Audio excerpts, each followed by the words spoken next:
Cerita ini bermula di perbatasan utara kerajaan Kresis saat Duke Alien terjebak di tengah pertempuran mengerikan bersama pasukannya. Tanah di sekeliling mereka dipenuhi tumpukan mayat, sementara udara diselimuti kabut beracun yang pekat dan mematikan. Situasi yang sudah buruk itu semakin memburuk ketika dari kejauhan muncul barisan besar pasukan mayat hidup dengan jumlah yang jauh melampaui perkiraan siapapun.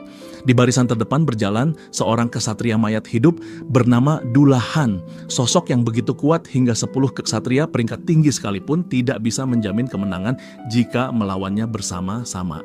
Di tengah keputusasaan itu, salah satu rekan Duke kehilangan harapan dan menyadari bahwa dengan kekuatan yang mereka miliki saat ini, mustahil memenangkan pertempuran tersebut. Ia menyarankan agar mereka mundur dan bertahan dari dalam benteng.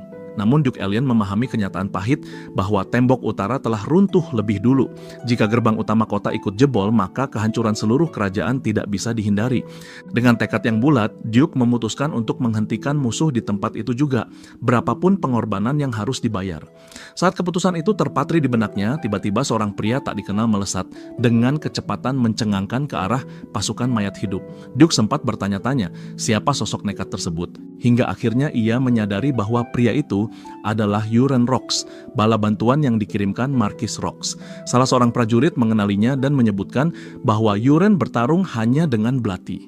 Mendengar itu, keraguan langsung menyebar di antara pasukan karena mustahil rasanya menghadapi Dullahan hanya dengan senjata sekecil itu. Tanpa ragu, Euron langsung menyerang Dullahan. Seketika, pemandangan yang tak masuk akal terjadi ketika tubuh kesatria mayat hidup itu mulai meleleh seolah dilumat dari dalam. Keterkejutan menyelimuti semua orang yang menyaksikannya.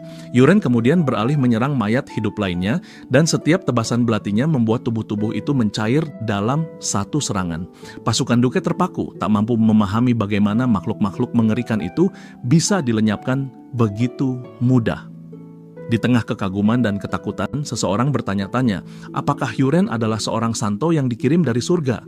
Namun anggapan itu segera terpatahkan. Kenyataannya, Euron sama sekali bukan santo. Ia hanya memanfaatkan perang ini demi keuntungannya sendiri.